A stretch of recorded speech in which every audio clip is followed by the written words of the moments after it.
اللہ تعالیٰ نے قرآن مجید میں نبی پاک صلی اللہ تعالیٰ علیہ وسلم کی ازواج کو مومنوں کی مائیں قرار دیا ہے۔ فرمایا النبی اولیٰ بالمؤمنین من انفسہم، فرمایا یہ نبی مومنوں کے ان کی جانوں سے بھی زیادہ قریب ہیں، وازواجہ امہاتہم، اور ان کی بیویاں ان کی مائیں ہیں۔ نبی پاک صلی اللہ تعالیٰ علیہ وسلم کے حرم محترم میں داخل ہونے والی ہر خاتون ہی بڑی شانوں والی ہے۔ وہ پاک باز اور بلند بخت خواتین جنہیں حضور سید عالم صلی اللہ تعالیٰ علیہ وسلم کی خدمت عالی مرتبت میں حاضری کا شرف ملا، وہ جو حضور کی ازواج مطہرات ہیں، اللہ تعالیٰ نے انہیں بڑے ہی درجات عطا فرمائے۔ لیکن ان خواتین میں سے سیدہ خدیجہ الکبریٰ رضی اللہ تعالیٰ عنہا، سیدہ عائشہ صدیقہ رضی اللہ تعالیٰ عنہا انفرادی شان رکھتی ہیں، باقی تمام بھی کئی شانوں میں منفرد ہیں، کئی مقامات میں منفرد ہیں۔ آج ہم بات کرنے جا رہے ہیں سیدہ عائشہ صدیقہ رضی اللہ تعالیٰ عنہ، وہ خاتون جس کو میرے نبی پاک صلی اللہ تعالیٰ علیہ وسلم نے فرمایا عائشہ تم سے نکاح کرنے سے پہلے حضرت جبریل امین علیہ السلام 3 دن تک ریشمی کپڑے میں تمہاری صورت لپیٹ کے لا کے مجھے دکھاتے رہے، اور عرض کرتے یا رسول اللہ صلی اللہ علیہ وسلم یہ عائشہ دنیا اور آخرت میں آپ کی بیوی ہے۔ نبی پاک سید عالم صلی اللہ تعالیٰ علیہ وسلم نے اس پاک باز خاتون سے فرمایا عائشہ یہ جبریل کھڑے ہیں اور تمہیں سلام کہہ رہے ہیں۔ حضرت عائشہ صدیقہ رضی اللہ تعالیٰ عنہ کو اللہ تعالیٰ نے بڑی شانیں عطا فرمائیں، اور سب سے بڑی شان یہ تھی کہ وہ رب کے حبیب کی محبوبہ تھی۔ نبی پاک علیہ السلام نے سیدہ فاطمہ الزہراء رضی اللہ تعالیٰ عنہ سے خود فرمایا، کہا فاطمہ تمہارے باپ کو عائشہ سے بڑھ کر کوئی بھی محبوب نہیں۔ حضرت عائشہ صدیقہ رضی اللہ تعالیٰ عنہ کو اللہ تعالیٰ نے انفرادی عظمتوں سے نوازا، انفرادی شانوں سے نوازا، ان کو اللہ تعالیٰ نے بے شمار خصوصیات عطا فرمائی۔ حکیم الامت مفتی احمد یار خان صاحب نعیمی رحمۃ اللہ علیہ فرمایا کرتے تھے سیدہ عائشہ صدیقہ کے فضائل تو ریت کے ذروں سے بھی زیادہ ہیں، بارش کے قطروں سے بھی زیادہ ہیں، ان کے فضائل تو درختوں کے پتوں سے بھی زیادہ ہیں۔ اللہ تبارک و تعالیٰ نے انہیں بڑی عظمتوں سے شانوں سے نوازا۔ حضرت ابو موسیٰ اشعری رضی اللہ تعالیٰ عنہ فرماتے ہیں کہ نبی پاک علیہ السلام کے اصحاب کو اگر کسی دینی مسئلے میں اشکال ہوتا تھا تو وہ جا کے اپنا مسئلہ سیدہ عائشہ صدیقہ سے حل کروایا کرتے تھے۔ اللہ تعالیٰ نے انہیں اتنا علم عطا فرمایا تھا کہ صحابہ کرام اپنے مسائل جا کے سیدہ عائشہ صدیقہ رضی اللہ تعالیٰ عنہ سے حل کراتے۔ کیوں؟ اس لیے کہ انہوں نے دین مدینے والے رسول سے لیا تھا، انہوں نے ڈائریکٹ حضور سے دین حاصل کیا تھا، فیض یاب ہوئی۔ حضور سے جو کچھ انہوں نے حاصل کیا انہوں نے امت میں تقسیم کیا ہزاروں کی تعداد میں۔ حضرت عائشہ صدیقہ رضی اللہ تعالیٰ عنہ کی مرویات ہمارے سامنے موجود ہیں۔ حضرت حکیم الامت مفتی احمد یار خان صاحب رحمۃ اللہ علیہ فرماتے ہیں کہ از آدم تا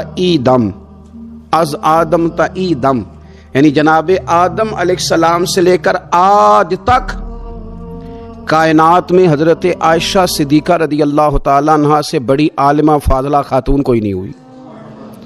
انفرادی علم اللہ تعالیٰ نے انہیں عطا فرمایا، لوگ ان سے مسائل پوچھتے، لوگ ان سے بات کرتے، پھر علم تھا، اور علم کے ساتھ اللہ تعالیٰ نے انہیں تقوی کی توفیق عطا فرمائی تھی۔ صحبت مصطفیٰ کریم علیہ السلام کی برکت سے ان کے اندر اللہ تعالیٰ نے وہ خوبیاں جو تعلیم امت کے لیے، اور ہماری اس ماں کی وہ شانیں جن پر ان کی اولاد عمل کرے تو وہ اللہ کے قریب چلی جائے۔ حضرت عروہ بن زبیر رضی اللہ تعالیٰ عنہ فرماتے ہیں کہ یہ عجیب سخی خاتون تھی، 70,000 دینار میں نے ان کے ہاتھ میں دیکھے، سارے انہوں نے اللہ کے راستے میں خیرات کر دیے، لیکن جب میں نے ان کے اپنے کپڑے دیکھے تو ان کو پیوند لگے ہوئے تھے۔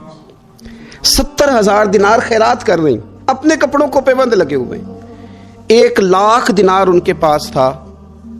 ان کی خادمہ کہتی ہیں سارا ہی سیدہ عائشہ صدیقہ نے خیرات کر دیا۔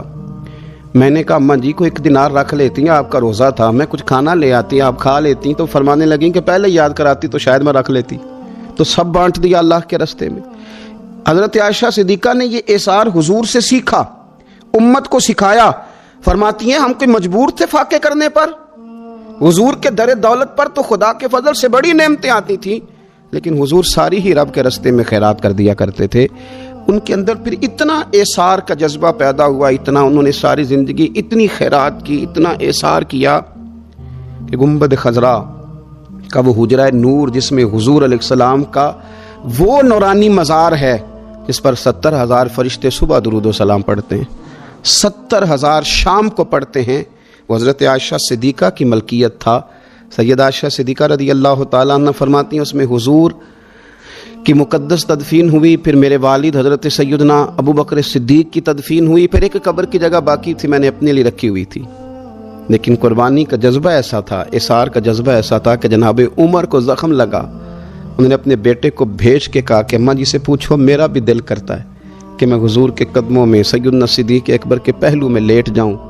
حضرت عبداللہ ابن عمر کہتے ہیں میں نے جا کے کہا تو وہ رو پڑی، کہنے لگی کوئی اپنی قبر کی جگہ کسی کو نہیں دیتا، اور عمر سے کہنا جاؤ میں نے تمہارے لیے اثار کیا۔ اتنا جذبہ قربانی کا ان کی طبیعت میں پیدا ہوا، اور پردے کا یہ حال تھا۔ امت کی بیٹیوں کو انہوں نے با پردہ اور باوقار رہنے کا یہ انداز بتایا کہ سیدہ عائشہ صدیقہ فرماتی ہیں حضور سید عالم علیہ السلام میرے حجرے میں تدفین ہوئی، حضور کا وصال ہوا، وہیں دفن ہوئے تو میں بغیر پردے کے جاتی تھی، حضور میرے شوہر ہیں۔ اور پھر جب وہاں جناب صدیق اکبر کی قبر مبارک بنی تو وہ میرے والد تھے، میں بغیر پردے کے جاتی تھی۔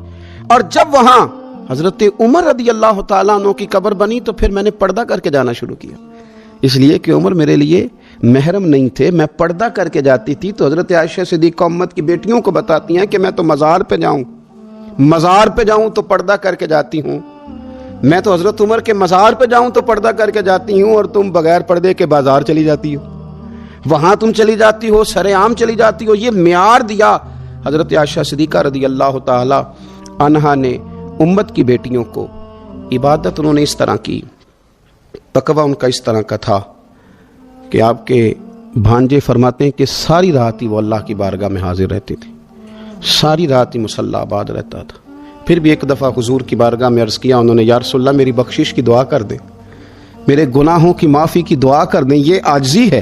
تو نبی پاک علیہ الصلوۃ والسلام نے دعا کر دی، اے اللہ عائشہ کے ظاہری بھی معاف کر دے، باطنی بھی معاف کر دے، اگلے بھی معاف کر دے، پچھلے بھی معاف کر دے۔ اتنی خوش ہوئی کہ مسکراتے مسکراتے حضور کی گود میں آ گئی۔ صحیح ابن حبان میں موجود ہے کہ نبی پاک نے فرمایا عائشہ اس دعا پہ تو بڑی راضی ہوئی ہے نا؟ یا رسول اللہ میں بڑی راضی ہوئی ہوں۔ تو دیکھنا حضرت عائشہ صدیقہ کے صدقے امت پر کتنا کرم ہو رہا ہے۔ حضور نے فرمایا تو بڑی راضی ہوئی ہے نا یہ دعا سن کے کہ اللہ اس کے ظاہری بھی معاف کر دے، باطنی بھی معاف کر دے، اگلے بھی معاف کر دے، پچھلے بھی معاف۔ حضور میں بڑی راضی ہوئی ہوں۔ تو حضور فرمانے لگے مجھے اللہ کی عزت کی قسم میں یہ دعا اپنی ہر نماز میں اپنے ہر امتی کے لیے کیا کرتا ہوں۔ یہ ہمیں حضرت عائشہ صدیقہ کے صدقے یہ دعا نصیب ہو رہی ہے۔ غریبوں کا بھلا کر رہی ہیں سیدہ عائشہ صدیقہ، اپنی اولاد کا بھلا کر رہی ہیں، امت کا بھلا کر رہی ہیں۔ حضرت عائشہ صدیقہ رضی اللہ تعالیٰ عنہ سخت گرمی میں بھی عرفہ کے دن کا روزہ رکھا ہوا تھا، اپنے اوپر پانی چھڑک رہی تھی۔ تو کسی نے کہا ماں جس گرمی میں روزہ رکھنے کی اور نفلی روزہ رکھنے کی کیا ضرورت تھی؟ تو آپ فرمانے لگی تمہیں پتہ ہے حضور نے فرمایا جو عرفہ کے دن کا روزہ رکھے گا اس کے سارے سال کے گناہ معاف کر دیے جائیں گے۔ تھوڑی دشواری ہوئی تو کیا ہوا؟ اس کیفیت کے ساتھ حضرت عائشہ صدیقہ رضی اللہ تعالیٰ عنہ کو اللہ تبارک و تعالیٰ نے شانیں عطا فرمائیں، عظمتوں سے نوازا، ان کو اللہ نے بڑی بلندیوں سے نوازا۔ حضرت عائشہ صدیقہ رضی اللہ تعالیٰ عنہ بطور ناز کے فرمایا کرتی تھیں، کہتی تھی 10 خوبیاں لوگوں مجھے وہ ملی ہیں جو میرے علاوہ کسی حضور کی زوجہ کو نہیں ملی۔ سب کی الگ الگ خصوصیات ہیں نا، سب کی الگ الگ شانیں، انفرادیت ہے۔ فرماتی تھی 10 چیزیں مجھے ایسی ملی ہیں جو میرے علاوہ کسی کو نہیں ملی۔ اماں جی وہ کون سی؟ تو فرمانے لگی میرے علاوہ حضور نے کسی کنواری عورت سے نکاح نہیں کیا۔ پھر فرمانے لگی میرے علاوہ حضور کی کوئی بیوی ایسی نہیں، کوئی اہلیہ ایسی نہیں جس کا باپ بھی مہاجر ہو، جس کی ماں بھی مہاجر ہو۔ اور پھر فرمانے لگی لوگو اللہ تبارک و تعالیٰ کا کرم دیکھو، رب کریم نے میری برات اور میری پاک دامنی کا اعلان عرش سے جاری فرمایا ہے۔ عرش سے حضرت عائشہ صدیقہ کے بارے میں 18 آیتیں سورہ نور کی نازل ہوئی۔ پھر سیدہ عائشہ صدیقہ رضی اللہ تعالیٰ عنہ فرمانے لگی میں ہی وہ خاتون ہوں کہ نکاح سے پہلی ریشمی کپڑے میں لپیٹ کے حضرت جبریل میری صورت لا کے حضور کو دکھایا کرتے۔ پھر فرمانے لگی میں ہی وہ عورت ہوں، میں ہی وہ حضور کی اہلیہ ہوں کہ جس برتن سے حضور غسل کرتے تھے مجھے بھی اسی سے غسل کرنے کا شرف حاصل ہو جاتا تھا۔